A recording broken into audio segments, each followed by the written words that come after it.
ஆண்டவரும் இரட்சகருமாய் இயேசு கிறிஸ்துவின் இனிய நாமத்தினாலே உங்களை நான் வாழ்த்துகிறேன். கர்த்தராகிய தேவன் தாமே உங்களை அதிகமாக ஆசீர்வதிப்பாராக. இன்றைய செய்தியினுடைய தலைப்பு, வேதனை உண்டாக்கும் வழி நம்மிடத்திலே வேண்டாம். வேதனை உண்டாக்கும் வழி நம்மிடத்தில் வேண்டாம் என்று சொன்ன தலைப்பின் கீழே நாம் இன்றைக்கு பார்க்கலாம். கர்த்தருக்கு ஸ்தோத்திரம். சங்கீதம் 139 சங்கீதம் 139 சங்கீதம் 23, 24 கடைசி 2 வசனங்களை நாம் வாசிக்கலாம். தேவனே என்னை ஆராய்ந்து என் இருதயத்தை அறிந்து கொள்ளும். என்னை சோதித்து என் சிந்தனைகளை அறிந்து கொள்ளும். வேதனை உண்டாக்கும் வழி என்னிடத்தில் உண்டோ என்று பார்த்து நித்திய வழியிலே என்னை நடத்தும். அல்லேலூயா சொல்லலாமா? அருமையான இந்த சங்கீதத்தை தாவீது எழுதுகிறார். இந்த தாவீது எழுதும்போது அவர் சொல்லுகிறார், என்னுடைய கருவை உம்முடைய கண்கள் கண்டதையா, என்னுடைய தாயின் கர்ப்பத்திலே நான் உருவாகினக்கு முன்னே உம்முடைய கண்கள் என்னை கண்டது. ஆமா, 16ஆம் வசனம் சொல்லுகிறார், என் கருவை உம்முடைய கண்கள் கண்டது, என் அவயவங்களிலே ஒன்று கூட உருவாகவில்லை, அவைகள் உருவேற்படுகிறதான காலங்கள் உம்முடைய புத்தகத்தில் இருக்கிறது என்று சொல்கிறார். எனவே தாயின் கர்ப்பத்திலேயே ஆண்டவர் நம்மை காண்கிறார். நான் எப்படிப்பட்டவனாய் வருவேன், நான் எப்படி இருப்பேன் என்பதெல்லாம் அறிகிறார்.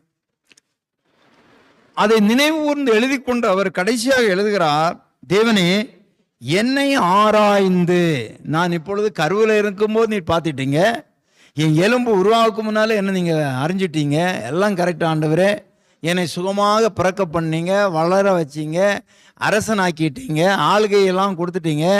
இப்போ என்ன சொல்கிறார், என்னை ஆராய்ந்து என் இருதயத்தை அறிந்து கொள்ளும்.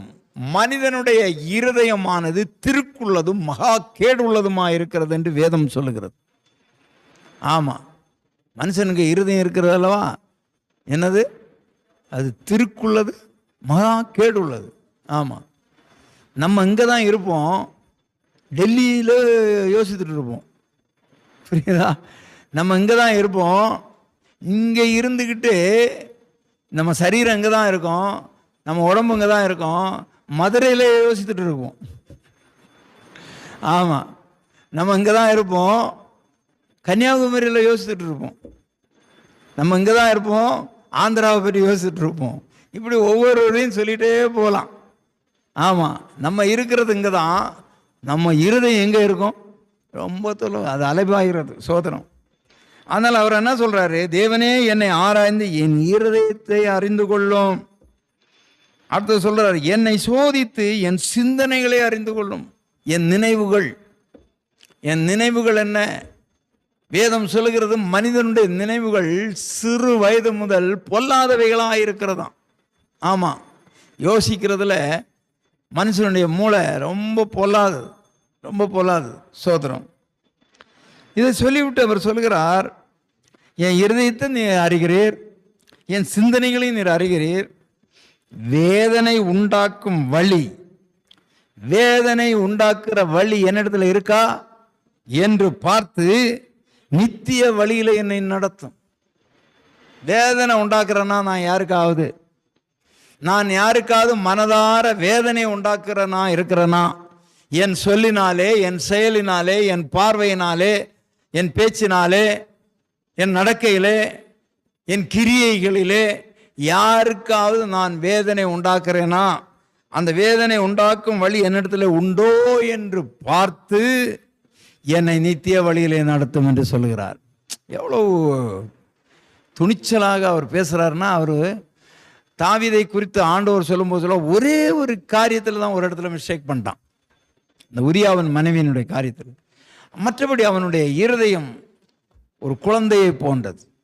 அவன் இருதயம் ஒரு தேவனோடு இருந்தது. அவன் தேவனுடைய இருதயத்துக்கு ஏற்றவனாக தாவீது வாழ்ந்தான் என்று சொல்லப்பட்டிருக்கிறது.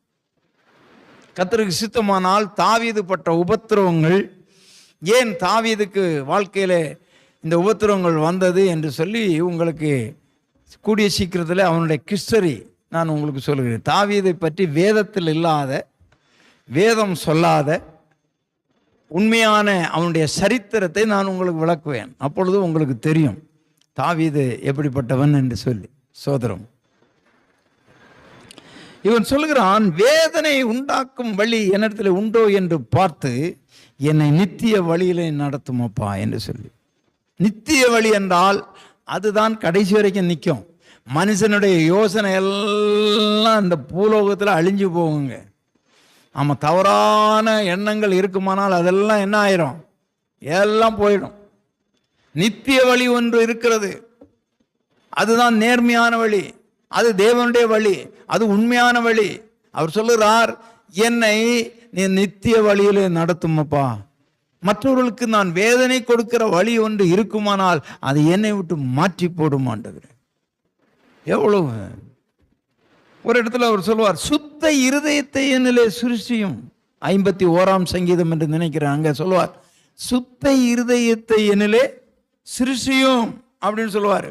ஆமாம், அந்த சுத்த இருதயம் அவனை விட்டு என்ன ஆகி போச்சு? எடுபட்டு போயிடுச்சு. அதனால தான் அவன் அங்கே பாவம் செய்தான். அதனால இப்பொழுது என்ன அவன் சொல்லுகிறான், ஆண்டவரே சுத்த இருதயம், 10ஆம் வசனம் 51:10, சிருஷ்டியுமப்பா. ஆமாம், திரும்ப வருதல சிருஷ்டியும். சுத்த இருதயத்தை ஆண்டவர் நல்ல இருதயத்தை தான் கொடுத்து நம்ம சிரிச்சுத்தாரு. அது என்னாச்சு? திருக்குள்ளதும் மகா கேடுள்ளதுமா மாறி போச்சு ஒரு குறிப்பிட்ட வயதில்.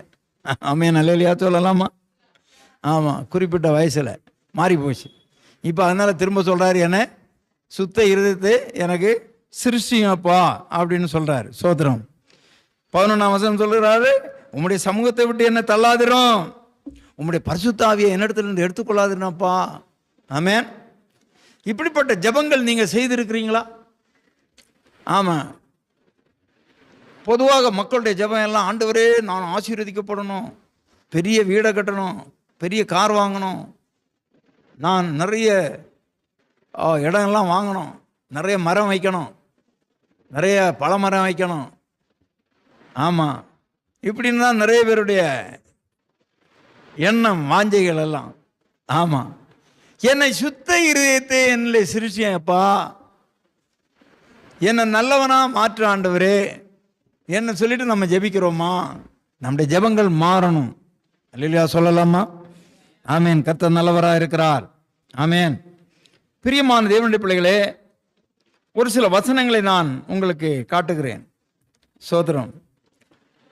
ஆதியாகமம் 6ஆம் அதிகாரம் 5-6 வசனங்களை வாசியுங்கள். ஆதியாகமம் 6:5-6 வசனங்கள். மனுஷனுடைய அக்கிரம பூமியிலே பெருகினது என்றும். பிரியமான தேவனுடைய பிள்ளைகளே, மனுஷனுடைய அக்கிரமம் பூமியிலே பெருகினது என்றும், அவன் இருதயத்து நினைவுகளின் தோற்றமெல்லாம் நித்தமும் பொல்லாததே என்றும், நினைவுகளும் தோற்றங்களும் நித்தமும் பொல்லாதது என்றும் கர்த்தர் கண்டு தாம் பூமியிலே மனுஷனை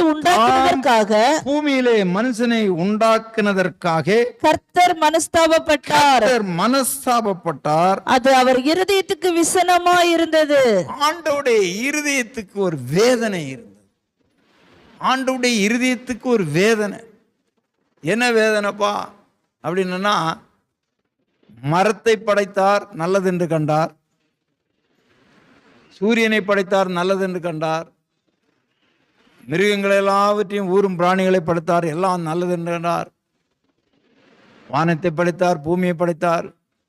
ஆமாம், மனுஷனை படைச்சிட்டு அது மனுஷன் தனிமையாக இருப்பது நல்லது இல்லைன்னு கண்டார். மீதி எல்லாம் நல்லதுன்னு சொன்னார். 6ஆம் நாளில் மனுஷன் சிருஷ்டிக்கப்பட்டான். இவன் தனிமையாக இருக்கிறது நல்லதில்லை, இவனுக்கு ஏற்ற ஒரு துணையை கொடுப்போம் என்று அவனுடைய விழாவிலிருந்தே அவனை படுக்க வச்சு அவனுக்கு நல்ல மயக்க மருந்து கொடுத்து ஒரு ஆப்ரேஷனை பண்ணி அந்த ஒரு விழா எலும்பை எடுத்து அந்த இடத்த சதையினால் நிரப்பி விட்டு அவனை அந்த எலும்புலேருந்து ஒரு மனுஷியை படைத்து, ஆமாம், மனுஷியாக கொண்டு நிறுத்தி இவளோடு நீ வாழ்ந்துறப்பா அப்படின்னு சொன்னார். சோதரம். எனவே தனிமையாக இருப்பது நல்லதல்ல, ஏற்ற துணையை கொடுப்பேன்னு சொன்னார். அந்த ஏற்ற துணை இருக்கிற பாருங்க, அந்த ஏற்ற துணைன்னு சொல்லிட்டார் அவர். நல்ல துணையை கொடுப்பேன்னு சொல்லலை, அருமையான துணையை கொடுப்பேன்னு சொல்லலை. என்ன துணையை கொடுப்பேன்னு ஏற்ற துணையான்னு சொன்னார். சொல்லுவாங்க, அவனுக்கு ஏற்ற மாதிரி தான் ஐயா வந்து அமைஞ்சிருக்கு பாருயா, ஜாடிக்கு ஏற்ற. ஆமாம். அதனால நல்லதா அமைதோ இல்லையோ, அருமையா அமைதோ இல்லையோ, இனிமே அமைதோ இல்லையோ, உங்களுக்கு கொடுக்கப்பட்ட துணை எல்லாமே ஏற்ற துணை. இந்த பாவி மனுஷனுங்க இந்த ஏற்ற துணையை விட்டுட்டு தெய்வ சந்ததியிலே அவர்கள் வாழாம, இந்த மனுஷன் தேவ மனுஷர்கள், அந்த காலத்திலே தேவ மனுஷர்கள் இருந்தாங்க, தேவனுக்கு பிரியமில்லாத மனுஷனும் இருந்தாங்க.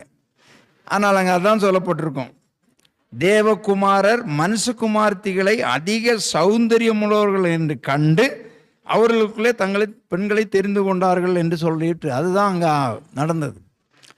நிறைய பேர் இந்த தேவகுமாரரை தேவ தூதர்கள்னு சொல்லுவாங்க. அப்படி கிடையாது. தேவனுக்கு பயந்து வாழ்ந்த ஒரு கூட்டம் இருக்கிறது, அந்த கூட்டம் ஒன்று இருக்கிறது. தேவனுக்கு பயமில்லாத வாழ்ந்த கூட்டமும் இருக்கிறது. ஆதாமனுடைய சந்ததியிலே காயினின் சந்ததியும் இருந்தது. அவன் காயின் ஆண்டவருக்கு பிரியமில்லாத காரியத்தை செய்த பண்ணால் துரத்தப்பட்டான். அவன் சந்ததியும் பூமியில தான் இருக்கிறது. எனவே இந்த சந்ததிகள் என்ன ஆகுதுன்னா, அந்த தேவ புத்திரர்கள் இருக்கிறார்களா, தேவனால் விரும்பப்படத்தக்க மனிதர்கள், அவர்கள் பூமியில் உள்ள மற்ற ஆண்டவருக்கு பிரியமில்லாத மக்களோடு கூட சம்பந்தம் கலந்து பெண் எடுத்து அவங்க அழகுள்ளவர்கள்னு கண்டாங்களாம். எதை கண்டாங்க? அழகுள்ள. ஏற்ற துணையா இருக்குதான்னு அவங்க இன்னும் பார்க்கல. அழகா இருக்குந்த உடனே அங்க போய் என்ன பண்ணிட்டாங்க, கல்யாணம் பண்ணி மோக இச்சையினால பாவம் செய்ய தொடங்கிட்டாங்க. இதனால ஆண்டவருக்கு ரொம்ப வேதனை ஆகி போச்சு. அவர் சொல்ல, நான் மனிதனை படைத்தது எனக்கு மனதுக்கு நோவா இருக்கிறது, மன வேதனையா இருக்கு. எவ்வளோ காலையா நான் போராடிட்டு இருப்பேன், இந்த மக்களை எல்லாம் நான் அழிக்க போறேன், புதிய ஒரு ஜென்ரேஷனை நான் உருவாக்க போறேன் அப்படின்னு ஆண்டவர் சொல்லி புதிய ஒரு ஜென்ரேஷனை உருவாக்குறதுக்கு பூமியை அழிச்சிட்டார். ஆண்டவருடைய நோக்கம் அது சரியில்லையான்னு எனக்கு இன்ன வரைக்கும் யோசிக்க முடியல. காரணம் என்னதான் அழிச்சுக்கிட்டு புதிய ஜென்ரேஷனை உருவாக்கினாலும் இன்னும் அப்படிப்பட்ட சாபக்கேடுகள் சீர்கேடுகள் உலகத்தில் நடந்துட்டு தான் இருக்கு. அது இன்னும் குறையவே இல்லை. ஆண்டோடைய கணக்கு தப்பா இல்லை, எனக்கு ஒன்றும் புரியலை அது. இந்த விஷயங்களில் ஒரு ஆரம்ப காலம், அது ஒரு சில 1000 ஆண்டுகள் தான் ஆனது. அதற்குள்ளாக மனிதன் எப்படி போயிட்டானேன்னு ஆண்டவர் வேதனையாகி மனுஷ குலத்தையே நிக்கிரகம் பண்ணி அழித்து போடணும்னு பெரிய வெள்ளப்பெருக்க கொண்டு வந்து நோவாவுடைய குடும்பம் 8 பேர் மாத்திரம்தான் வச்சா, மீதி அத்தனையும் உலகத்துல இருந்து அழிஞ்சு போச்சு. ஏனென்றால் அவர்கள் செய்த பாவம் என்ன? தேவனுடைய பிள்ளைகள் புறஜாதியார்களுடைய குடும்பங்களில் பெண்களை மேல் ஆசைப்பட்டு, ஆனால் அது முற்றுமா அழிக்கப்பட்டதா என்ன? இல்லை, அது இன்னும் நடந்து கொண்டுதான் இருக்கிறது, இன்னும் நடந்து கொண்டுதான் இருக்கிறது. அதனாலதான் ஆண்டவர் சொல்லுவார், நோவா காலத்திலே மக்கள் புசித்தார்கள், குடித்தார்கள், பெண் கொண்டார்கள், பெண் எடுத்தார்கள், பெருவெள்ளம் வந்து எல்லாரையும் வாரிக்கொண்டு போனது எப்படியோ அப்படியே மனுஷகுமாரன் வரும் காலங்களிலே நடக்கும். இந்த பூமியானது அக்கினிக்கு இரையாக வைக்கப்பட்டிருக்கிறது என்று ஆண்டவர் சொல்லி முடிச்சு விட்டார். ஆமா, அவருடைய கணிப்பு சரியா வரல, அவருடைய திட்டம் சரியா வரல. அதனால ஒரு குறிப்பிட்ட காலத்துக்கு பிறகு அவரே வந்து தன்னுடைய ஜீவனையை கொடுத்து அவர் பலியாகி அதனால ஒரு மீட்பை ஏற்படுத்தலான்னு கூட ட்ரை பண்ணார். அதுவும் இப்போ ஃபெயிலியரா இருக்கிற மாதிரி இருக்கிறது. அதனால இப்போ என்ன பண்ணார் ஆண்டவர்? கிருபையின் காலம் இது. என்ன காலம்? நிறைய கிருபையின் உபதேசங்கள் இருக்கு. கிருபையின் காலம்னு நிறைய பேர் கிருபையின் உபதேசம் பண்ண தொடங்கிட்டாங்க. நிறைய ஊழியக்காரனுங்க என்ன உபதேசம்? நீ எப்படி வேணுமானாலும் வாழலாம், ஏற்கனவே இயேசு உன் பாவத்தை மன்னிச்சுட்டாரு, இனி செய்கிற பாவத்தை எல்லாம் கணக்கில் கொண்டு வர மாட்டார், நீ எப்படி வேணும்னா கிருபையின் காலம் கிருபையின் காலம். அட பாவீங்களே, நீங்களும் உருப்பட மாட்டீங்க, உங்கள் சத்தியத்தை கேட்குறவனும் உருப்பட மாட்டான். இது கிருபையின் காலம்தான். எப்படி கிருபையின் காலம்? அன்றைக்கு நோவா காலத்து மக்கள் அநியாயம் செய்தோன்னா உடனே அழிச்சாரு. சோதோம் குமாரெலாம் உடனே அக்கினி வந்து அழிச்சாரு. அதுபோல் பார்த்தீங்கன்னா இந்த அனனியா சப்பீரா 2 பேரும் காணியாட்சியை விற்று ஆண்டவருக்கு கொண்டு வந்து வச்சுட்டு பாதியை வஞ்சித்து வச்சான். உடனே தேவ சமூகத்தில் விழுந்து செத்தாங்க. அப்போல்லாம் நானா இப்போ என்னதான் காலம்தான்? கிருபையின் காலம்தான், இல்லைன்னு சொல்லலை, கிருபையின் காலம்தான். ஆனால் அந்த கிருபையின் காலம் உனக்கு பாவம் செய்வதற்கு விட்டு கொடுக்கிற காலம் இல்லை. இந்த கிரேஸ் பீரியட் இருக்கல்லவா, இந்த கிருபையின் காலம் என்று சொல்லுகிறது, நீ என்ன வேணும்னாலும் செய்யலாம், நீ என்ன வேணும்னாலும் செய்யலாம், உனக்கு உடனே தண்டனை வராதுன்னு இல்லை. ஆண்டவர் நீ மனம் திரும்புவாயா என்று கிருபையாக உனக்கு தவணை கொடுத்து பார்க்குறாரு. ஆமாம், இந்த காலத்திலே நம்ம பார்க்கணும். நம்ம சொல்லிக்கிடலாம், அரசான்னு அன்றைக்கே கேட்பான், தெய்வம் நின்று கேட்கும் அப்படின்னு சொல்லிடலாம். எங்கே கடவுள்னு ஒன்று இருந்தால் துன்மார்க்கெல்லாம் இப்படி இருப்பானா அப்படிலாம் நம்ம பேசலாம். அதெல்லாம் நம்முடைய பலகீனத்தின் நிமித்தம் உடனடியாக தீர்ப்பு வரலேன்னு நாம். ஆனால் எதை விதைக்கிறானோ அதை அறுப்பான். துன்மார்க்கன் ரோட்டில் நின்றுட்டு ஊன்னு கத்துவான், நம்ம எல்லாம் பேசாமல் தான் போவோம். அதனால அப்படியே விட்டுற மாட்டார். ஒரு நாள் என்ன பண்ணுவார், கோடாரியானது வேறு அருகே வைக்கப்பட்டிருக்கிறது, மரத்தின் வெட்டி போட்டுருவார். ஆமாம், கிருபையின் காலம்னு நீ எதை வேணும்னாலும் செய்துட்டு இருக்கக்கூடாது, கவனமாக இருக்க வேண்டும். கர்த்தருடைய பிள்ளைகளும் வேதத்தை அறிந்தவர்களும் அப்படி தான் இருக்கிறாங்க, வேதத்தை அறியாதவர்களும் அப்படி தான் இருக்கிறாங்க. சோதரம், தேவன் மனிதனுடைய கிரியைகளை கண்டு மனவேதனைப்பட்டார். ஆமாம், நம்முடைய கிரியைகளை ஆண்டவர் கண்டு மனவேதனைப்படக்கூடாது. ஒரு தீர்மானம் எடுக்கணும். என்னனால ஆண்டவர் மனவேதனைப்படக்கூடாது, என்னனால யாருமே மனவேதனைப்படக்கூடாது. இப்படி எல்லாரும் நினச்சிட்டா 1000 வருட அரசாட்சி மாதிரியே இருக்கும்.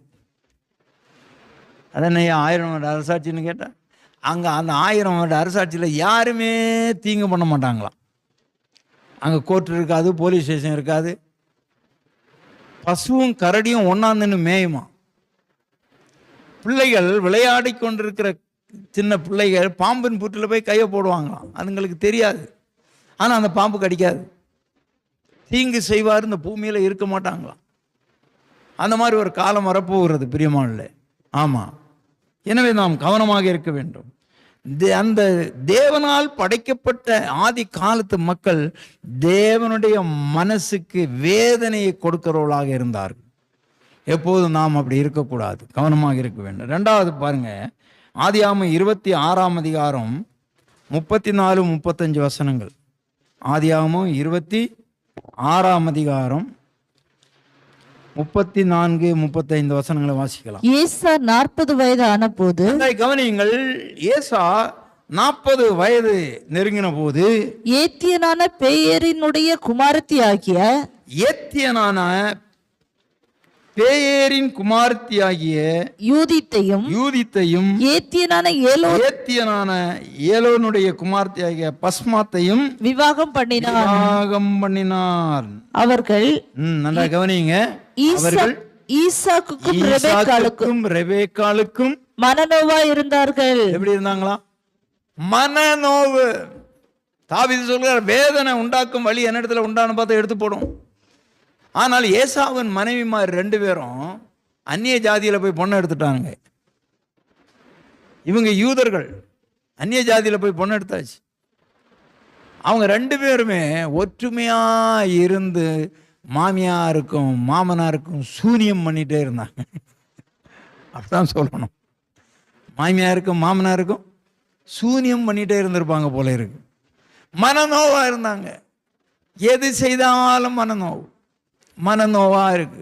ஆமாம், சில வீடுகளில் பார்த்தீங்கன்னா இந்த மருமக்க வீட்டையும் பெருக்க மாட்டாங்க, பாத்திரமும் துலக்க மாட்டாங்க, துணிகளையும் துவைக்க மாட்டாங்க. மாமனார் பாவம் வயசான காலத்துலையும் வேலை செய்வார். சாயங்காலம் வீட்டில் வந்து பார்த்தா அந்த வீடு அலங்கோலமாக கிடக்கும். அவருக்கு பேசவும் முடியாது. ஏன்னா மருமகள், மகளாக இருந்தால் கூட பேசலாம், மருமகள் என்ன பேச முடியும் அப்படின்னு அவர் யோசிக்கும் போது மன நோவாக இருக்கிறார் அவர். சே, இதெல்லாம் இந்த பிள்ளைங்கெல்லாம் எப்படி இருக்குது, இதெல்லாம் உருப்படுமா, இது வந்த விளக்கு, இதுக்கு குடும்ப குல வழக்கை ஏற்ற வந்தது கொலை வழக்கே உண்டாக்கிறோம். அதனால மருமக்களே நீங்கள் எல்லாம் எப்படி இருக்கணும்னா, இங்கெல்லாம் ஒன்றும் மருமக்கள் இல்லை, ஏதோ 1-2 தான் இருக்குது. அந்த மருமக்கள் எல்லாம் ஒரு வீட்டில் இருக்கும்போது அந்த வீடு சுவிட்சமாக இருக்கணும். அந்தந்த வேலையை அது செய்ய வேண்டிய வேலையை செய்திடணும். 4 நாள் சேர்த்து வச்சுக்கிடக்கூடாது, துணி துவைக்கிறதுக்கு வீட்டை பெருக்காமல் இருக்கக்கூடாது, வீட்டை துடைக்காமல் இருக்கக்கூடாது. அந்த மருமக்கள் 2 பேரும் எப்படி இருந்தாங்களாம், ஈசாக்குக்கும் ரெபேக்காளுக்கும் மன நோவாக இருந்தாங்க. யோசித்து பார்க்கணும், என்னனால யாராவது மனநோவு இருக்கிறாங்களா? சில நேரங்களில் என்னதான் நல்லது செய்தாலும் மனநோவை உண்டு பண்ணிடுவாங்க மாமியார் மாறுங்க, அது வேற சமாச்சாரம்னு வைங்களா. அது நம்ம குற்றவாளி அல்ல. நம்ம செய்ய வேண்டிய காரியத்தை நம்ம என்ன பண்ணணும், ஒழுங்காக செய்யணும். அதுக்கு மேலே வர்ற பழியை நம்ம ஆண்டவர் வாங்கிவிடுவார். நீங்கள் ஆண்டவரோட பிள்ளையாக இருந்தோன்னா அந்த பழி ஆண்டவருக்கு மேலே அவர் பார்த்துக்கிடுவார். ஆமாம், நல்லா கவனமாக இருக்கணும். சிலர் அப்படி தான், மருமோ உட்கார்ந்தா குற்றம், எழுந்தா குற்றம், பேசினா குற்றம், அது பேசினா குற்றம். பக்கத்து வீட்டு அக்கா கேட்பாங்க, சாப்பிட்டியாம்மான்னு. சாப்பிட்டாக்கா, நீங்கள் சாப்பிட்டீங்களா, இவ்வளோதான் பேசிடுவேன். என்னை பற்றி என்ன அங்கே போய் பேசினேன்னு. இல்லாததும் பொல்லாததும் வச்சு இழுத்து வாங்கன்னு ஒரு வழி பண்ணிடுவாங்க. அதனால் மாமியார்களும் மனநோவாக இருக்கக்கூடாது, மருமக்களும் என்ன பண்ணக்கூடாது, மனநோவாக இருக்கவே கூடாது, மனநோவாகவே இருக்கக்கூடாது. அல்லேலூயா சொல்லலாமா? எந்த விதத்திலும் நாம் யாருக்கும் மனநோவாக இருக்கக்கூடாது. அல்லேலூயா சொல்லலாமா? கர்த்தருக்கு ஸ்தோத்திரம். ஆதியாகமம் 16ஆம் அதிகாரம் 3ஆம் வசனம். ஆதியாகமம் 16:3.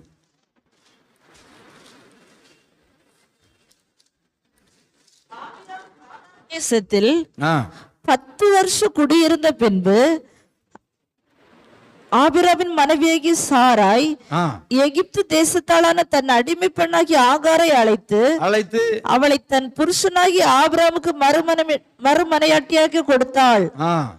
அவன் ஆகாரை சேர்ந்த போது அவள் கற்பந்தரித்தாள். இப்போ ஆபிரகாமும் சாராளும் வாழ்ந்து கொண்டிருக்கிறாங்க. இப்போ 10 வருஷம் ஆகி போச்சு. ஆண்டவர் 75 வயசுல என்ன வாக்கு கொடுத்தாரு? நீங்கள் எல்லாம் வேதத்தை கவனமாக படிச்சிங்கன்னா எந்த வருஷம் எத்தனை வயசு எல்லாம் தெரிஞ்சுக்கிடலாம். இங்கே பாருங்கள், இவங்க 75 வயசில் ஆண்டவர் கூப்பிடுறாரு.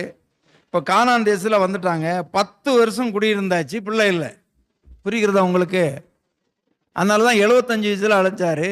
85 வயசில் தான் இஸ்மவேல் பிறப்பான். 100 வயதில் தான் யார் பிறப்பா? ஈசாக்கு பிறப்பான். இதெல்லாம் அழகாக வருது பாருங்க. இப்போது இந்த அம்மா என்ன பண்ணுறாங்கன்னா, அந்த கால வழக்கத்தில் என்னன்னா, அந்த கல்யாணம் பண்ணி கொடுக்கும்போது மனைவிமாருக்கு அடிமை பண்ணுங்க வருவாங்க, வேலைக்கார பண்ணுங்களை கொடுப்பாங்க.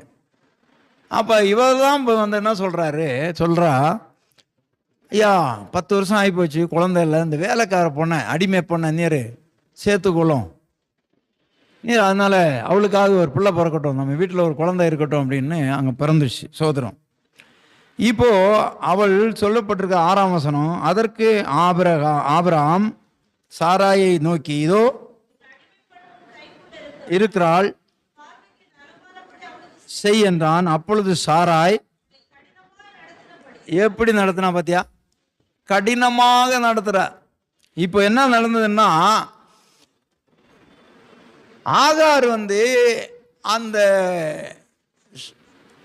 சாராளை கொஞ்சம் ஒரு மாதிரி பண்ணியிருக்கிறா. இவளுக்கு பிள்ளை உற்பத்தி ஆயிடுச்சு, கர்ப்பமாக இருக்கிறா. உடனே ஒரு மாதிரி இவளுக்கு கொஞ்சம் தலக்கரம் வந்ததோ என்னமோன்னு எனக்கு தெரியல. அப்போது என்ன சொல்கிறாள் அங்கே பாருங்க, 4ஆம் வசனம். அவன் ஆகாரோடு சேர்ந்தபோது அவள் கற்பந்தரித்தாள். அவள் தான் கர்ப்பவதியானதை கண்டபோது தன் நாச்சியாரன்னா தலைவியை, அந்த குடும்ப தலைவி யாரு? இப்போ சாராளை அற்பமாக எண்ணினாளாம். உடனே இது சாரா ஆபிரகாம்கிட்ட சொல்கிறா, இந்த பொண்ணை உமக்கு கொடுத்தேன், அவள் இப்போ கற்பதி ஆனவன்னா அவள் தலக்கணம் ஆகி போச்சு, ஒரு மாதிரி என்னை பார்க்குறா, ஒரு மாதிரி பேசுகிறா, அதனால இப்போ சரிப்பட்டு வரமாட்டான்னு உடனே அவர் சொல்றாரு, ஆபிரகாம் உங்ககிட்ட தானே இருக்கிறா, உன் இஷ்டப்படி ஏதாவது செய்யணும். கடினமாக நடத்தினாலாம். அவளை எப்படி நடத்தினா? கடினமாக நடத்தினா. ஒரு புள்ளத்தாச்சிக்காரிய வேலை வாங்குறா, அதிகமாக வேலை வாங்குறா, கடினமாக வேலை வாங்குறா, பயங்கரமாக வேலை வாங்குறா. அப்போ அவள் என்ன பண்ணிட்டா, அவள் ஓடியே போயிட்டாங்க. ஓடி போய் ஒரு வனாந்தரத்தில் உட்காந்து அழுதுட்டு இருந்தா. அப்போ அங்கே தூதன் போய் சொன்னான், ஏன் இங்கே உனக்கு என்ன வேலை? ஐயா, என் நாச்சியார் இப்படி பண்ணி விட்டாங்க, நான் அதனால் வந்துட்டேன், கர்ப்பவதியாக இருக்கிறேன். அப்போ தூதன் சொன்னான், நீ இப்போ கர்ப்பவதியாக இருக்கிற, இப்போ ஓடி போனேன்னா உனக்கு ஆபத்து, நீ திரும்ப போய் உன் நாச்சியார்கிட்டே அடங்கி இரு அப்படின்னு. சரி இருந்தா. கொஞ்ச நாள் பொறுத்து என்ன ஆச்சுன்னா, இவளுக்கு பிள்ளை பிறந்துச்சு. பிள்ளை பிறந்து பிள்ளைக்கு வயது வருகிறது. இப்போ என்ன நடக்குதுன்னா, கொஞ்ச நாள் போகிறது. ஆபிரகாமுக்கு சாராளுக்கு பிள்ளை பிறந்துச்சு, ஈசாக்கு. இப்போ ஈசாக்கு என்ன பண்ணுறான்னா, பிள்ளை பிறந்த உடனே இந்த இஸ்மவேல் ஆகாருக்கு பிறந்த பையன் அந்த ஈசாக்கை கிண்டல் பண்ணுறான், கேலி பண்ணுறான், தொல்லை பண்ணுறான். அவனுக்கு இப்போ பால் மறக்கிற வயசு கிட்டத்தட்ட 13 வயசு ஆயிடுச்சு. அப்போ அவனுக்கு 13 வயசு ஆகும்போது இஸ்மவேலுக்கு ஒரு 27-28 வயசு ஆகுது. இவன் அவளை கிண்டலும் கேலியும் பண்ணுறான், அவனை அடிக்கிறான், இது பண்ணுறான். வேத பண்டிதர்கள் எழுதுகிறாங்க, அவன் பின்னாடி போய் நம்ம ஊரில் எல்லாம் அந்த பேப்பரை அம்பு மாதிரி வச்சுட்டு அப்படி எறிவாங்கல்ல, உடம்புல போய் குத்தட்டுன்னு, அது மாதிரி எல்லாம் பண்ணுவானா. பண்ணி அவன் ரொம்ப வேதனை கொடுக்குறான்னுட்டு உடனே இப்பொழுது என்ன சொல்கிறாள் சாராள், இந்த அடிமை பண்ண முதல்ல வெளியே தள்ளு, இந்த அடிமை பண்ண வெளியே தள்ளு. 21ஆம் அதிகாரத்துக்கு வாங்க, அங்கே என்ன இருக்கும், இந்த அடிமை பண்ண நீங்கள் வெளியே தள்ளுங்க, அவங்க இருக்கக்கூடாது. ஆமாம், சோத்திரம். 9ஆம் வசனம். பின்பு எகிப்து தேசத்தாளாகிய ஆகார் ஆபிரகாமுக்கு பெற்ற குமாரன் பரிகாசம் பண்ணுகிறதை சாராள் கண்டு, இந்த அடிமை பெண்ணையும் அவள் மகனையும் புறம்பே தள்ளும், ஐயா இருக்கக்கூடாது, வெளியே தள்ளும் அப்படின்னு. சரி அம்மா, நீ என்ன வேணா பண்ணிக்கோ. ஆனாலும் அது ஆபிரகாமுக்கு கொஞ்சம் துக்கமாக தான் இருந்தது. என்னவா இருந்தாலும் அவளும் இந்த குடும்பத்தில் வந்து, நீ தான் அவளை கொண்டு வந்து எங்கிட்ட விட்ட, அவளுக்கும் ஒரு பிள்ளை பிறந்திருக்கு, 2 பேரும் அட்ஜஸ்ட் பண்ணி போகாமல் என்ன பண்ணிட்டீங்க, சண்டை போடுறாங்க. சரி, மனநோவாக தான் இருந்தோன்னு வெளியே அனுப்பி விட்டுட்டான். இதெல்லாம் நமக்கு தெரியும். அப்படியானால் ஆபிரகாமுக்கு மனநோவாக இருந்தது உண்மைதான். ஆனால் ஆகாருக்கு எவ்வளோ மனநோவு. ஆகால் அந்த பிள்ளைய ஆகார் கூட்டிகிட்டு போகிறா, துருத்தியில் இருந்த தண்ணி செலவாயிடுச்சு, பிள்ளை தாகத்தினால நாவரண்டு சாகிற மாதிரி இருக்கிறான். அவனை ஒரு மரத்தின் கீழே செடியின் கீழே உட்கார வச்சுட்டு இவ அம்பு பாயின் தூரத்தில் போய் உட்கார்ந்து ஓ என்று சத்தமிட்டு அழுதாள் என்று வேதம் சொல்லுகிறது. அல்லேலூயா சொல்லலாமா? சத்தமிட்டு அழுகிறாள். 16ஆம் வசனம் வாசிங்க. பிள்ளை சாகிறதை நான் பார்க்க மாட்டேன் என்று எதிராக அம்பு பாயின் தூரத்தில் போய் உட்கார்ந்து சத்தமிட்டு அழுதாள். வேதனை, மனவேதனை. யார் உண்டாக்கினது? சாராள் உண்டாக்கினான். என்ன பண்ணியிருக்கணும், கொஞ்சம் தொலைவில், ஐயா ஒரு 1 கிலோமீட்டர் தொலைவில் ஒரு வீட்டை கட்டி அங்கே உட்கார வையன், ஐயா நம்ம குடும்பத்தில் வேண்டாம். சரி, ஏதோ அவள் வந்துட்டா, நான் தான் உமக்கு தவறான வழியை காட்டிட்டேன், பிள்ளை பிறந்துச்சு அப்படின்னு அட்ஜஸ்ட் பண்ணி போகாமல் இந்த சாராள் நிமித்தம் ஆகார் சத்தமிட்டு அழுகிறாள். ஓ கதறுகிறாள், கதறி வானத்தை பார்த்து கதறி அழுதுகிறாள், பிள்ளை சாகிறதை நான் பார்க்க மாட்டேன் என்று. பிரியமானே, ஒருபோதும் நாம் யாருக்கும் மனநோவாகவே இருக்கவே கூடாது. இல்லையா சொல்லலாமா? சோதனம். இப்போ பாருங்க, 1 சாமுவேல், இதெல்லாம் ஏற்கனவே நான் உங்களுக்கு செய்தியில் கொடுத்துருக்கிறேன். ஆனாலும் இந்த செய்திக்கு இதெல்லாம் பொருத்தமானதாக இருக்கிறது. 1 சாமுவேல் 1:6 வசனம் வாசிங்க. 1 சாமுவேல் 1:6. கர்த்தர் அன்னாளுடைய கற்பத்தை அடைத்தபடியால் அவளுடைய சக்களத்தி என்ன பண்றாளாம், இந்த பெண்ணினாள் என்கிறவள் தான் இப்ப இவளுக்கு சக்களத்தியா மாறிட்டா. என்னத்தையா மாறிட்டா? இந்த சக்களத்தி இருக்கிறாளே பாரு அப்படின்னு சொல்லி திட்டுவாங்க பாருங்க, வைப்பாட்டி சக்களத்தி. இந்த சக்களத்தி என்ன பண்றா வாசிங்க. அவள் அன்னால் துக்கப்படும்படியாக அவளை மிகவும் விசனப்படுத்துகிறது. கிண்டல் கேலி, சிலருக்கு இதே வேலை. மற்றவங்களை அள வச்சு வேடிக்கை பார்க்கறதே நிறைய பேருக்கு வேலை. ஆமாம். அப்போ இவன் என்ன பண்ணுவாளாம்? அவள் கர்த்தருடைய ஆலயத்துக்கு போகும் சமயத்தில் அவன் வருஷந்தோர் அந்த பரமை செய்வான். அவள் இவளை மனவடி ஆக்காள். அப்பொழுது அவள் சாப்பிடாமல் அழுது கொண்டிருக்கா. பல நாட்கள் சாப்பிடாம அழுக. நமக்கு இதெல்லாம் நன்றா தெரியும். ஆனால் அவள் அந்த சூழ்நிலையை போய் உட்கார்ந்து மனங்கசந்து அழுது ஆண்டவரிடத்திலிருந்து நன்மையை பெற்றுக்கொள்வாள். எனவே நமக்கு விரோதமாக துன்பங்கள் வரும், வியாகுலங்கள் வரும், நிந்தனைகள் வரும், அவமானம் வரும். நம்ம எதிர்த்து போராட முடியாது. நம்ம என்ன பண்ணணும்? நம்ம உட்கார்ந்து தேவ சமூகத்தில் அழணும். அல்லேலூயா சொல்லலாமா? ஆமாம். மற்றவர்கள் நமக்கு தீங்கு செய்யும்போது, மற்றவர்கள் நமக்கு அவமானங்களை கொண்டு வரும்போது நாம் தேவ சமூகத்தில் அழணும். அவ்வளோதான். அன்னாள் அதைத்தான் செய்தார். ஆனால் ஆண்டவர் அன்னாளுடைய அந்த கண்ணீரை துடைத்து ஆண்டவர் ஒரு புத்திரனை கொடுத்து அங்கே ஆசீர்வதித்தார். கர்த்தருக்கு ஸ்தோத்திரம். 1 சாமுவேலின் புஸ்தகம் 27ஆம் அதிகாரம், 1 சாமுவேல் 27 1 வாசிக்கலாம்.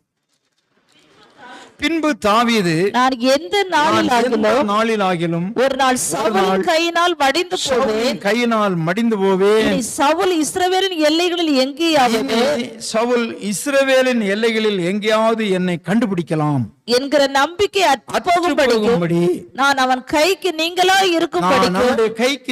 இருக்கும்படி நான் பெலிஸ்தரின் தேசத்திற்கு போய் பெலிஸ்தருடைய தேசத்துக்கு போய் தப்பிக்கொள்வதை பார்க்கலும் நலமான காரியம் வேறு இல்லை என்று தன் இருதயத்திலே யோசித்தான். நன்றாய் கவனிக்கணும். தாவீது ஒரு இளைஞன், ஆடு மேய்த்து கொண்டிருக்கிறான். சவுல் ராஜா, யுத்த வீரன். ஆனாலும் கூட கோலியாத் வந்து 40 நாள் சவாலிடும் போது அவனோடு எதிர்த்து நிற்க முடியாத சவுல், தாவீது எதர்ச்சியாக சகோதரர்களை பார்க்க போனான். அவன் போய் அந்த பெலிஸ்தனோடு யுத்தம் பண்ணி அவனை கொன்று விட்டான். நமக்கு நன்றாக தெரியும். இதனாலே ஜனங்கள் ஆடி பாடினார்கள். சவுல் கொண்டது 1000, தாவீது கொண்டது 10,000 என்று பாடணுன்னு இவனுக்கு பொறாமையன் வந்து இந்த தாவீதை எப்படியாவது கொல்ல வேண்டும் என்று சதித்திட்டம் பண்ணுகிறான். எனவே இவன் விரட்டி விரட்டி விரட்டி விரட்டி அவனை வேட்டையாடுகிறான். தாவீதும் மறைந்து மறைந்து மறைந்து வாழ்கிறான். இப்பொழுது அவன் ஊரை விட்டு எங்கே போயிட்டான்னா மலைகளிலே போய் குகைகளிலே தங்கி இருக்கிறான் தாவீது. அங்கேயும் இவன் விடவில்லை. ஒரு காலகட்டம் வந்து விட்டது. இப்பொழுது தாவீது என்ன நினைத்தான்? ஒரு முடிவுக்கு வருகிறான். நான் இனிமேல் இஸ்ரவேல் எல்லைகளில் நான் எங்கேயுமே மறைந்து இருக்கக்கூடாத இடம் இனி இல்லை, எல்லா இடத்துக்கும் போயிட்டேன். ஆனால் இவன் என்ன விடுற மாதிரி இல்லை என்று அவன் என்ன பண்ணுறான்? இனி நான் என்றைக்காவது செத்துருவேன், அவன் என்னை கொன்றுருவான்.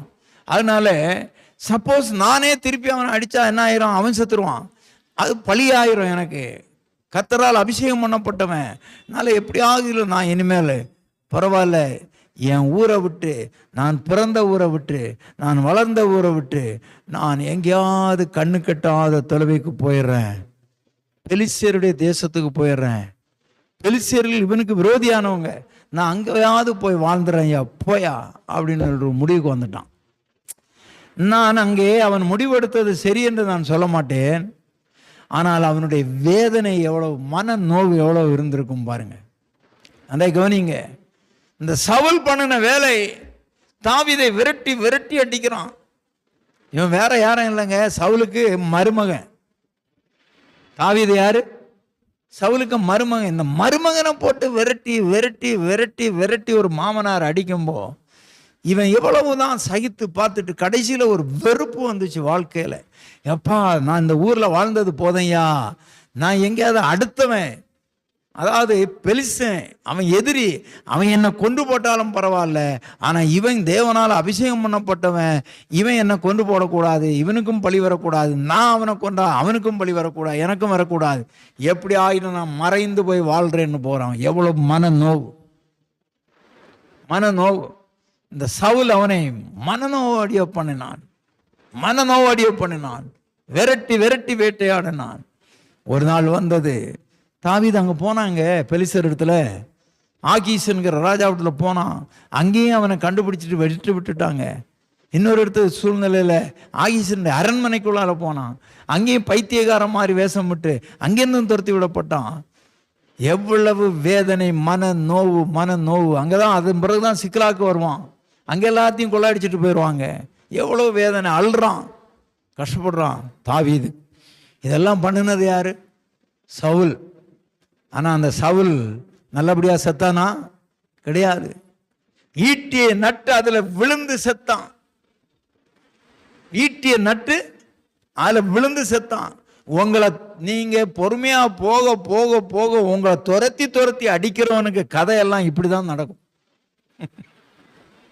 நீங்க நினைக்காதுங்க, என்னையா நான் ஒதுங்கி ஒதுங்கி போனாலும் நான் தான் விட்டு கொடுத்து போறேன், நான் தான் ஒதுங்கி ஒதுங்கி போறேன், என்ன வாழவே விட மாட்டேங்கிறாங்கன்னு நீங்க நினைக்கலாம். அவன் அதிலே மடிவான். அவனே நட்டு அதிலே தற்கொலை பண்ணிக்கிட்டான். யாரு? எதிரி ஒருத்தன் அம்பில் அடித்தான், இவனுக்கு பட்டுது, காயம் பட்டுச்சு, குற்றுயிரம் கொலை உரமாக இருந்து அவன் கொன்று போட போகிறான்னு இவன் வேலைக்காரன்ட்ட சொல்கிறான், என்னை வெட்டி போடுறான்னு. ஐயோ உண்மைதான், எப்படி விட்ட நீ ராஜா அப்படின்னு. ஏண்டா இவனும் வெட்ட மாட்டேங்கிறான், அவனை அம்பு பாய வச்சான். நானே நட்டுக்கிட்டு ஈட்டியை நட்டு அதில் விழுந்து செத்தான். இல்லையா சொல்லலாமா? எவ்வளோ கொடுமை பார்த்தீங்களா? எவ்வளோ பெரிய கொடுமை. பிரியமான தேவனுடைய பிள்ளைகளே, கவனமாக இருங்க. 31ஆம் அதிகாரம் 4ஆம் வசனம் வாசிங்க.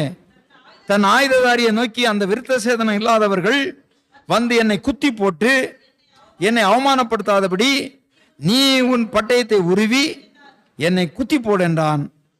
அவனுடைய ஆயுததாரி மிகவும் பயப்பட்டதினால் அப்படி செய்ய மாட்டேன் என்றான். அப்பொழுது சவுல் பட்டயத்தை நட்டு அதன் மேலே விழுந்தான். சவுல் செத்து போனான். பார்த்தீங்களா? நீதிமானை விரட்டி விரட்டி அடிக்கிற வேலையெல்லாம் வச்சுக்க கூடாது. ஆமா, கர்த்தருடைய பிள்ளைகளை சிலர் விரட்டி விரட்டி அடிக்கிறாங்க. ஒதுங்கி ஒதுங்கி போனாலும் ஒதுங்கி போக விட மாட்டேன். உன் கதி இப்படி தான் ஆகும். உன் கதி அப்படிதான் ஆகும். நீயே நட்டு நீயே வெட்டின குழியில நீயே விழுந்து சாகிறது. கவனமா இருக்க வேண்டும் பிரியமான். நாம் யாருக்கும் மனநோவா இருக்கவே கூடாது. சவுல் தாவீதுக்கு மனநோவா இருந்தான். ஆமா, ரொம்ப கவனமா இருக்க வேண்டும். சோதரம் 3 யோவான் எழுதின சுவிசேஷ புஸ்தகத்திலே 3 யோவான் எடுத்துக்கொள்ளுங்கள்.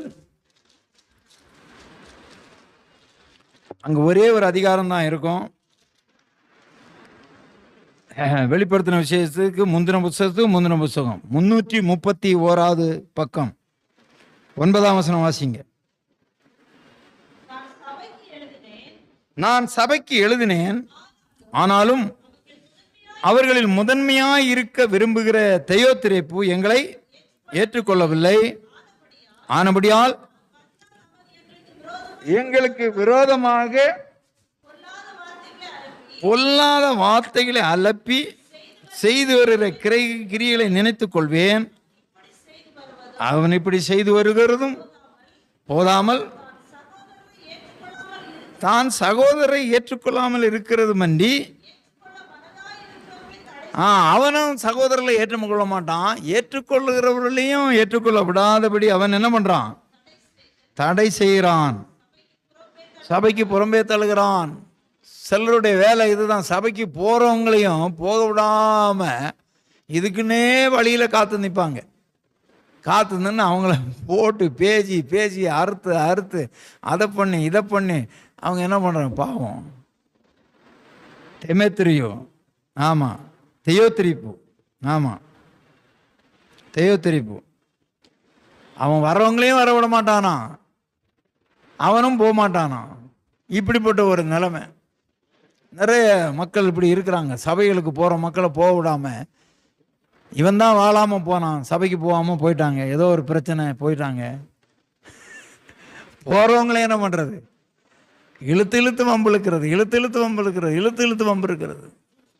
பிரியமான தேவனுடைய பிள்ளைகளே, ஒன்று தெரிஞ்சு கொள்ளுங்க. சபையை ஒழுங்கா ஒரு ஊழியக்காரன் நடத்தலைன்னா அவனை ஆண்டவர் கேட்டுக்கிடுவார். சபை ஆண்டவருடைய இரத்தத்தினாலே சம்பாதிக்கப்பட்டது. நல்லா கவனிக்கணும். அந்த சபைக்கு போற மக்களை தடை நீ செய்தாயானால் அதை விடவும் சாபக்கேடு உனக்கு வேற எதுவும் கிடையாது. நீ போகலைன்னா நீ இன்னொரு இடத்துக்கு போய்க்கோ. போறவர்களையும் போக விடாமல் தடுக்கிறதான காரியம் அது நல்லதுன்னு நினைத்து கொண்டிருக்கிறாங்க. அது நல்லதல்ல. அது நல்லதல்ல. பிரியமான தேவனுடைய பிள்ளைகளே, ஆண்டவர் சும்மா விட மாட்டார். ஆண்டவர் சும்மா விடவே மாட்டார். அதற்குரிய பிரதிபலனை நாம் கிரயத்தை செலுத்தி தான் ஆக வேண்டும். எனவே நாம் கவனமாக இருக்க வேண்டும். சபைக்கு இடரலாக நாம் எந்த விதத்திலும் இருக்கக்கூடாது. சோதரம்.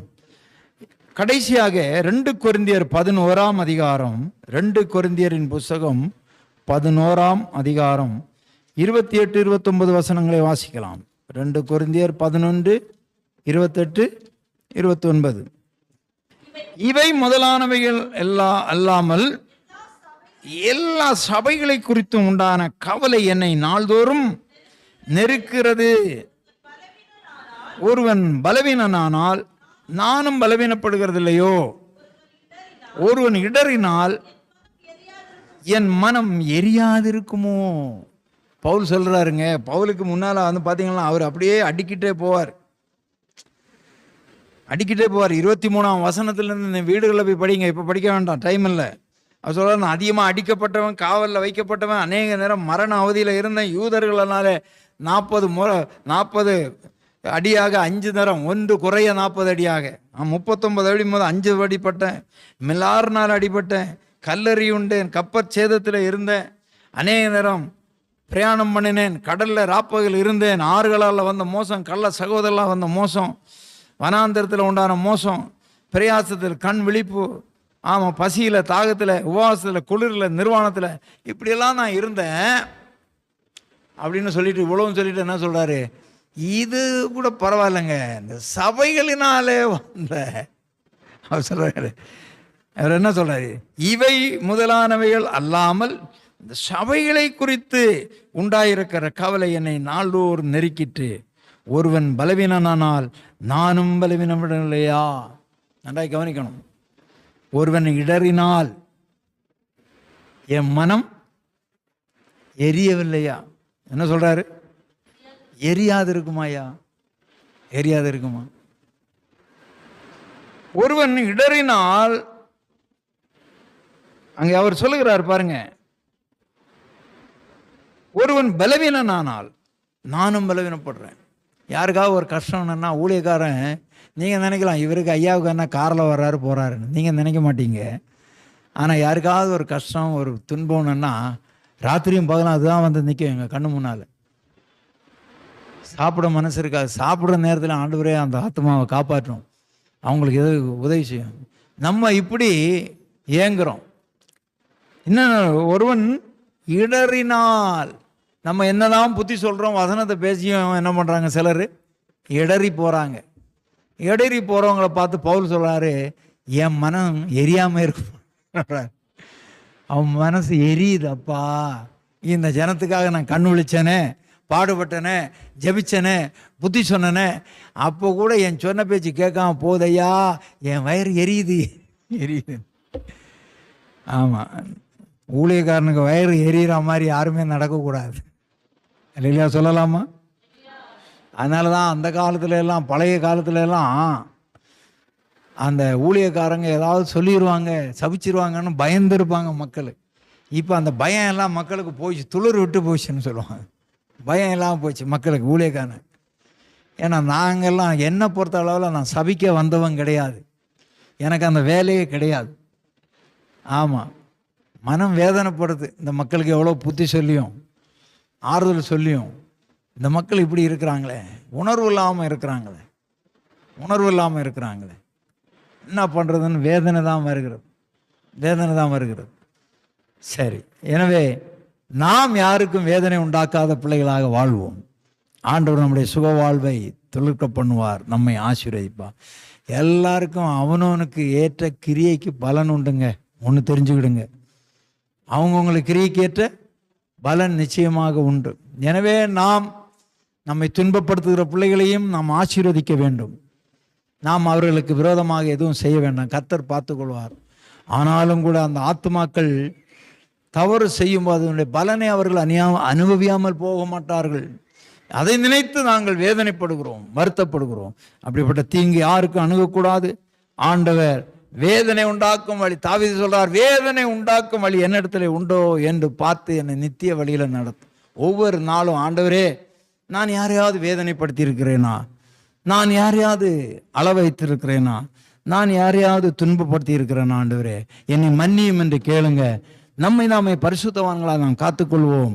ஆண்டவருடைய வருகையிலே நாம் போய் சேருவோம். பிரியமானே, ஜெபிக்கலாமா? எங்களை அதிகமாக நேசிக்கிற நல்ல தகப்பனே, எங்களுக்கு நல்ல ஆலோசனை கர்த்தரா நீர் இருக்கிறீங்க அப்பா. ஆமே, ஸ்தோத்திரம். தாவீது ஜெபிக்கும் போது வேதனை உண்டாக்கும் வழி என்னிடத்துல உண்டோ என்று பார்த்து என்னை நித்திய வழியில நடத்தும். என் சிந்தனைகளை நீர் ஆராய்ந்து அறிகிறீரப்பா. என் நினைவுகளை நீர் அறிகிறீரப்பா. என் இருதயத்தை நீர் அறிகிறீர் ஆண்டவரே என்று சொல்லி தன்னை அர்ப்பணிக்கிறானே. எங்கள் வாழ்க்கையில நாங்கள் மனதார யாருக்கும் வேதனை உண்டாக்காதபடி நாங்கள் சுத்தவான்களாய் எங்களை காத்துக்கொள்ள கிருபைதார் ஆண்டவரே. சவுல் தாவீதை விரட்டி விரட்டி அடித்தாலும் அவன் எதிர்த்து நின்று தீங்கு செய்யாதபடி அவன் ஓடி ஓடி ஒரு காலம் வரும்பொழுது ஊரை விட்டே அவன் எதிரிகளுடைய நாட்டிலே போய் சேர்கிறானே. ஆண்டவரே அப்பா, என் ஆண்டவே இரங்கும். சவுலுக்கு ஏற்பட்டதை நாங்கள் அறிந்திருக்கிறோம். அப்படிப்பட்ட நிலைமை யாருக்கும் வராதபடி பாதுகாப்பீராக. ஆண்டவரே உமக்கு ஸ்தோத்திரம். நாங்கள் சபையை துன்பப்படுத்தாதபடி, சபைக்கு விரோதமாய் பேசாதபடி, சபைக்கு வருகிறவர்களுக்கு இடர்கள் உண்டாக்காதபடி, அந்த ஆக்கினையை நாங்கள் அடையாதபடி இருக்க எங்களுக்கு உதவி செய்வீராக. உம்முடைய வருகைக்காக எங்களை ஆயத்தப்படுத்தும். எல்லா துதி கனமையும் யாவும் நிறுத்தலும். பிள்ளைகளை ஆசீர்வதியும். குற்றங்கள் குறைகளை மன்னித்து அவளை கிருபையாய் சேர்த்து கொள்ளும். வருகைக்காக ஆயத்தப்படுத்தும். இயேசுவின் ஜெபிக்கிறேன் பிதாவே, ஆமென்.